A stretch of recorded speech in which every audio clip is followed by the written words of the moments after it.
Bonsoir à tous, bienvenue dans votre émission, votre projet pour la Réunion. On va parler d'un projet que préparent Éric Marcelli et Philibert. Bonsoir à vous deux. Bonsoir. On s'était arrêté lors de la dernière discussion sur un projet de... Convoi pour la paix. Le convoi pour la paix. Est-ce que le contour est beaucoup plus défini aujourd'hui? Oui. On a défini le parcours, le point de départ qui se fera à Saint-André, la date, jeudi 8 mai, une date qui n'est pas anodine, qui correspond à des valeurs justement de stopper la guerre. Donc c'est pour ça aussi qu'on a choisi ce jour, qui représente bien... Et ça permet aux gens aussi de se préparer aussi, d'avoir la disponibilité ce jour-là. Et les contours, c'est toute une organisation logistique qui nous reste à fignoler. Hein. Bon, la date est choisie, l'heure de départ est choisie, et aussi tout ce qui va concerner la sécurité, le parcours aussi, sur les points stop, et ainsi de suite. Donc 8 mai, départ de Saint-André. Rendez-vous à 8h. 8h où ça? Parking Jumbo, la Cocotteret. D'accord, ok. Voilà. Ouais. Pour une arrivée estimée à 16h30 environ sur Saint-Joseph. Voilà. Alors, quel est l'objectif de ce convoi de la paix? Alors déjà, premièrement, montrer qu'on est nombreux à refuser cette guerre qui n'est pas la nôtre, en Ukraine, mais aussi à sensibiliser sur les répercussions qu'aurait n'importe quel conflit qui deviendrait mondial ou autre, que ce soit au Moyen-Orient ou en Ukraine. On se rappelle avec les tarifs de l'huile, avec la pénurie d'huile, ce qui s'était passé, sous prétexte de guerre en Ukraine déjà.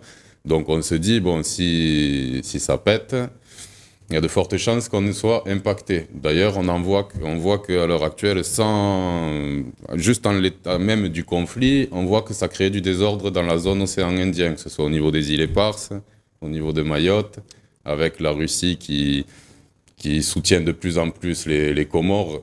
On comprend bien que c'est juste politique, que si la France trouvait une médiation en Ukraine, je pense, à notre avis, la Russie n'irait pas chercher spécialement à renforcer autant les Comores, peut-être. Donc, on voit que ça commence à avoir des répercussions. C'est une guerre géopolitique, mais aussi il y a la guerre aussi à l'intérieur de la France. Cette guerre-là qu'on nous a imposée, parce que notre président, je me rappelle au niveau du Covid, il a dit « nous sommes en guerre hein ». Donc nous, on n'a pas besoin de la guerre, on a besoin d'une paix. Une paix aussi bien politique, une paix économique, une paix financière. Social, on veut être bien. Et là, on nous manipule par la peur. Hein. Vous allez partir à tel endroit, vous allez faire ceci, vous allez faire ça. Non, stop, on arrête là. On le veut, si vous voulez, éveiller, mais attirer encore plus l'attention de la population qui aille chercher les éléments eux-mêmes. Pendant longtemps, la zone océan Indien était une zone de paix. Oui. Le fait que l'ONU a demandé à la Grande-Bretagne de rendre les Chagos à l'île Maurice, les Américains vont quitter la zone, mais paradoxalement, il y a quand même beaucoup d'autres pays qui sont en train de prendre place sur la zone, que ce soit la Chine, que ce soit l'Inde, que ce soit la Russie. Pardon ? La Russie. Et on voit que ça commence à fourmiller un petit peu ça commence à tirer un petit peu dans... Surtout que niveau économique, l'avenir est dans l'océan Indien. Beaucoup d'économistes sont d'accord pour le dire, puisque depuis que ce conflit, on a l'Ukraine, Russie, Chine, qui n'échangent plus en dollars, mais qui vont faire leurs échanges dans leurs monnaies respectives. Donc, on voit qu'il y a une perte d'influence des États-Unis dans la zone et que d'autres cherchent à développer la zone. Et puis, il y a ce contrat que la France avait avec l'Australie sur les sous-marins. Oui. Ça a été, à un moment, l'Australie a mis fin au contrat avec la France pour aller avec les États-Unis. Et là, apparemment, l'Australie réfléchit pour savoir s'il va vraiment avec les États-Unis ou pas. Sachant que de toute façon, vu qu'il y a des composants américains qui rentrent dans l'armement français, Si l'Australie dit non, mais qu'elle choisirait de nouveau la France, les États-Unis peuvent très bien dire « Ah non, nous, il y a nos composants, donc on bloque. » Et c'est fini, ça s'arrête là. Donc, on a encore les États-Unis qui, quand même, sont bien...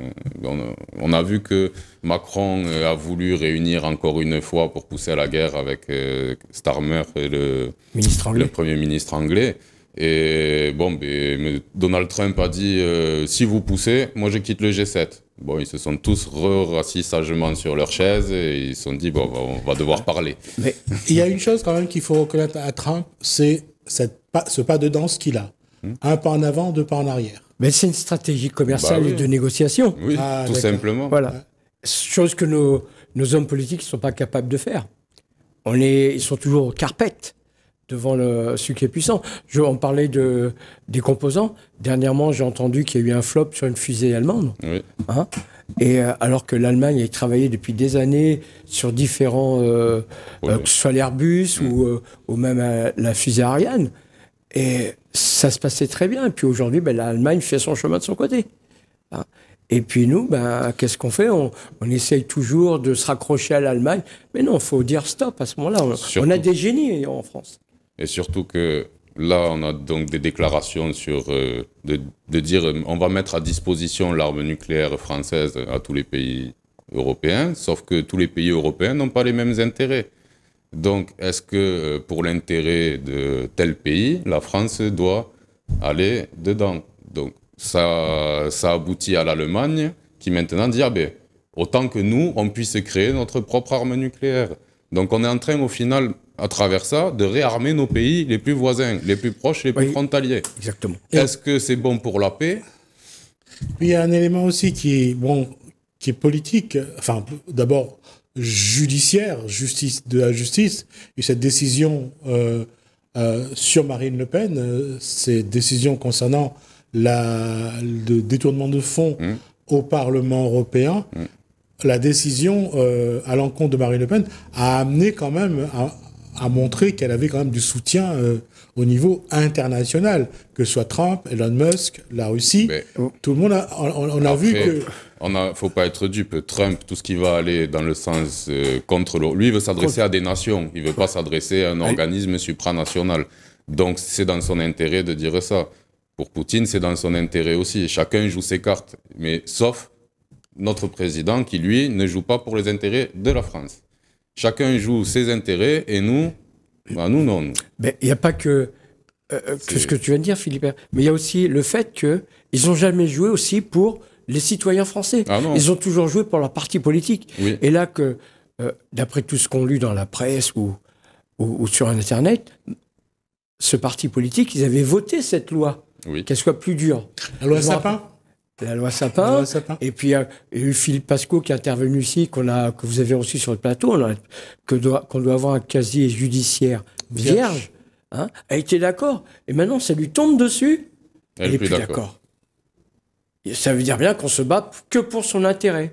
Alors nous, petits, on vole un paquet de chips ou n'importe quoi, mais ça y est, c'est tout de suite de la prison, on n'a pas de retour en arrière. Manifestation pour les retraites, on ne l'a pas vu. Manifestation pour le pass sanitaire, on ne l'a pas vu. Manifestation pour les ZFE, ils les ont carrément invisibilisés, puisque ce dimanche était organisé par Alexandre Jardin, la manifestation des gueux pour les ZFE. Et finalement, c'est lui qui a eu le plus de monde, et c'est tant mieux pourtant.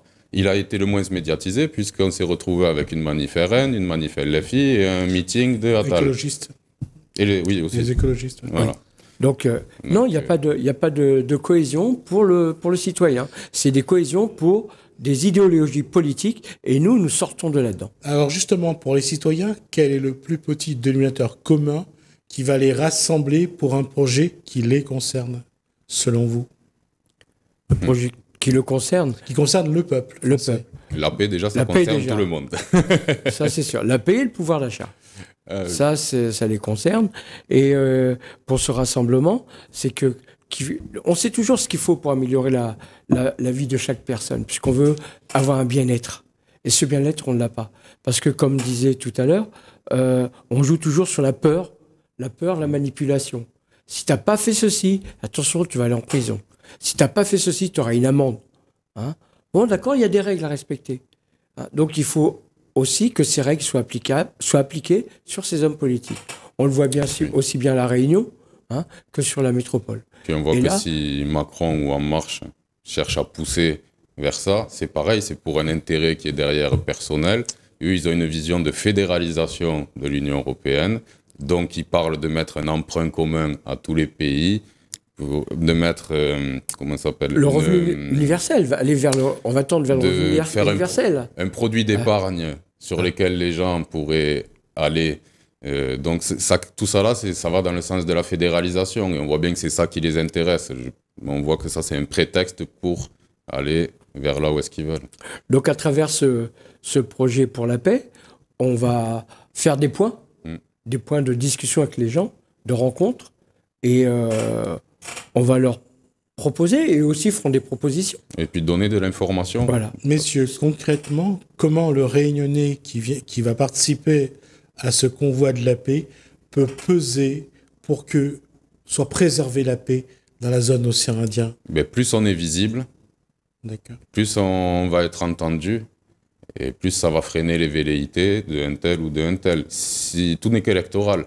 S'ils sentent que la population réunionnaise n'est pas favorable à ça, il y a les municipales qui arriveront l'année prochaine. Ça m'étonnerait qu'on entende beaucoup faire campagne sur allons envoyer des enfants réunionnais verser leur sang en Ukraine. D'accord. Ça veut dire que vous allez aussi essayer de faire en sorte que les hommes politiques prennent position pour la paix ? Oui, c'est l'objectif. D'accord. On a vu que là, cette semaine, le Maurice a déclaré un test PCR pour le chikungunya. On a vu que ça a créé une levée dans la population, et le lendemain, hop, rétropédalage. Donc, c'est valable pour tous les sujets. Quand la population s'empare d'un sujet et dit non, en général, les politiques, ils n'ont pas envie de perdre leur électorat. D'accord, ils suivent. Reste que pour aujourd'hui, dans les discussions que vous avez menées dans la préparation de ce convoi de la paix, qu'est-ce que la population vous dit plus ou moins, ou répète le plus souvent ? On a entendu du merci, enfin, oui, il faut le faire, ça peut plus durer. D'accord. C'est chouette. Est-ce qu'on peut vous aider ? Et donc on invite chacun aussi à préparer ses propres affiches. On est à l'initiative de ce convoi, mais tout le monde est le bienvenu. C'est pas réservé à, je sais pas moi, gauche, droite, tout ça. On est vraiment hors clivage là-dedans. N'importe quelle personne qui est pour la paix ou association, mais vous êtes les bienvenus. Au contraire, plus on se fera entendre, et mieux ce sera. Plus on sera vu, mieux ce sera. On ne veut pas de la guerre. Reste que quand on regarde le contexte que fait peser les dirigeants des pays, on a l'impression, et on a vu une intervention du président de la République, Emmanuel Macron, il était quand même dans une posture très alarmiste. Il adore ça. Oui. C'est son fonds de commerce. C'est ce que je dis, il aime bien faire peur aux gens. Quand on n'a pas le courage politique, quand on n'a pas les idées à mettre en place, il reste quoi pour gouverner ? Diviser, la peur. C'est tout. Mais on n'a qu'un président qui est faible. D'ailleurs, Trump ne le respecte pas. Poutine ne le respecte pas. Lui ne respecte personne aussi. Monsieur Macron, je suis désolé, il s'est déplacé en Afrique, il demande à des présidents africains de changer la clim. Donc on a un président qui fait honte à la France, il faut le dire. Il nous a détruit la diplomatie française. Et il n'est respecté par personne. Donc, et il nous a emmenés dans des conflits qui nous appartiennent pas, ces conflits-là. Alors, comment ici à La Réunion, sur ce caillou où il y a à peu près 890 000 individus connus, sur ce caillou. Oui. Ailleurs, si on conteste ailleurs, on sera déjà au-delà des 1 million. Oui. Sur ce caillou, comment 890 000 individus peut peser pour que le pays soit dans une démarche, je dirais, de paix? On n'est quand même pas tout seul. En métropole, il y a de nombreuses manifestations pour la paix. On prend la manifestation qui a eu le 29, organisée par Florian Philippot, qui a réuni quand même des milliers de personnes dans la rue. sans avoir aucun média, sans avoir de bus pour amener les personnes, etc. Ouais. Donc il y a des manifs au national. Il y en a eu 15, je crois, le dimanche 29. Ouais. Donc nous, on se rajoute, et c'est la somme et l'addition de tout ça qui se fait. Pour la paix. Hein. Et c'est un paradoxe parce que, vous faisiez allusion tout à l'heure, les événements où c'est pas des gens connus, c'est pas politique, c'est moins médiatisé. Oui. Mais ces gens-là, ces événements-là rassemblent quand même du monde. Oui. Oui. Parce que c'est les réseaux sociaux qui font que. Et parce que le peuple s'y retrouve. Le citoyen s'y retrouve. D'accord. Et parce que je vais pas en faire un débat là parce que c'est pas le moment, mais j'ai vu que le dimanche dernier, lors de ces 3 rassemblements, je pense que les responsables politiques qui ont organisé ces manifestations ont dû être un petit peu quand même mitigés parce que... Ben, c'est ce qu'on entend. Que ce soit le RN, il s'attendait à plus. Ouais. Ça n'a pas été le cas. C'était l'autre manifestation anti-RN, il s'attendait à plus. Ça n'a pas été le cas. Attal, la salle, elle faisait 5000 places. Alors bien qu'ils annoncent 8000 personnes dans une salle qui fait 5000 places, apparemment, ça n'a pas eu l'effet escompté non plus. C'est-à-dire que... Et la manifestation des gueux, finalement, était bien remplie. On a vu les motards qui ont défilé sur les Champs-Élysées. On a vu beaucoup d'associations. Ils ont dit que cette manifestation a fait plus de bruit que les autres. Oui. Et c'est ça, je veux dire, c'est que est-ce qu'on arrive à un moment où la population est en train de prendre position, de prendre la décision? Nous, on le pense. Personnellement. Ça se réveille au fur et à mesure, c'est en train de bouillir en dessous, là. C'est en train de monter, c'est en train de monter. Je suis d'accord que la population s'amuse, mais il ne faut pas oublier qu'on doit s'occuper de la politique, parce que sinon, c'est la politique qui va s'occuper de nous. Et ça, c'est pire. Ça a toujours été le cas jusqu'à présent. Et aujourd'hui, on va s'occuper de la politique. Ça n'empêche pas de s'amuser, un anniversaire, un mariage, n'importe quoi. Mais il ne faut pas oublier la politique, parce que la politique, c'est quand même s'occuper de la vie de la cité. Exactement. Et beaucoup de personnes ne le font pas.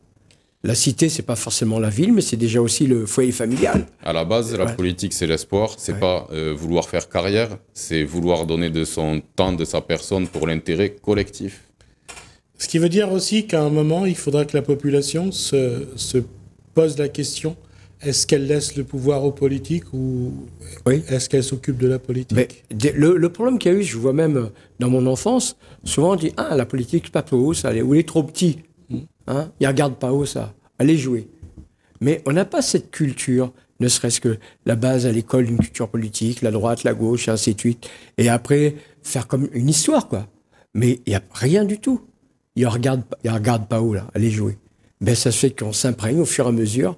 Eh ben, on fait rien, on pense à faire qu'à faire la fête, on nous formate là-dedans. Et aujourd'hui, ben, qu'est-ce qui se passe? On se retrouve dans les conditions qu'on a actuelles, celles qui sont là, où je vais pas voter, ça sert à rien.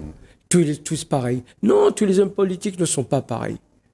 Donc il faut que l'homme participe à cette vie. Philibert, la génération de Philibert aujourd'hui a un regard sur la politique qui est différent d'il y a 10-15 ans. Certainement. Mais je pense qu'on est une génération qui commence à s'engager et à se dire non, là c'est plus possible, il faut qu'on s'engage nous. Parce qu'on ne peut pas laisser... On ne peut pas faire que se plaindre sans vouloir agir. Il faut passer à un moment donné où il faut agir. Et tous les petits actes mis côte à côte, c'est ceux qui créent l'émulation, et les petites gouttes d'eau font les grandes rivières. Et on le voit, moi je vois de plus en plus de personnes et de jeunes qui s'y intéressent. On voit un certain homme politique qui est allé chercher les jeunes là où est-ce qu'ils étaient la semaine dernière, et ça a très bien marché. J'ai eu beaucoup de retours de jeunes qui ont dit mais ça c'est bien, c'est super, ça me donne envie de m'engager, ça me donne envie de faire de la politique, et il faut les encourager. Il faut encourager cette jeunesse à prendre possession de la politique. Quelle va être votre posture jusqu'au 14 juin? Comment allez-vous continuer à travailler sur le terrain, à mobiliser? 8 mai. 8 mai. Oh, 14 juin, c'était des collègues. Le 8 mai, je rappelle, donc le 8 mai. Comment vous allez continuer à travailler sur le terrain, à mobiliser, à sensibiliser et à mobiliser? Alors, toujours beaucoup de publications sur les réseaux, tous. Les médias qui veulent bien nous recevoir, nous sommes présents. Continue avec toi dans cette démarche. Voilà. Hein, Et puis, bien sûr, et on en parle au quotidien. C'est en quotidien. parlant à ses proches, parce qu'on en parle à un tel, qui va en parler à un tel, qui va en parler à un tel, et ça fait boule de neige. D'accord. Et dernière question, je répète souvent, le fait qu'aujourd'hui, les puissances mondiales s'installent peu à peu dans la zone, ont des checkpoints, ont de l'influence, j'allais dire, qu'on le veuille ou pas, la Réunion est déjà dans cette... On est déjà dans la géopolitique, hein. Ouais. On est aux premières loges, même, j'ai envie de dire. On sait très bien que certaines entreprises à La Réunion ont été rachetées par des fonds de pension américains. Oui.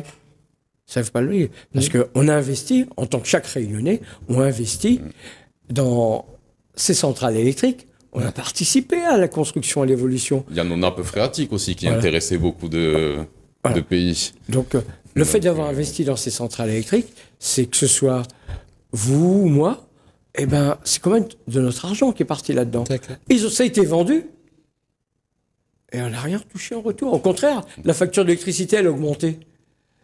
Alors, ça pose un problème. D'accord. Messieurs, je vous verrai sans doute la semaine prochaine, juste avant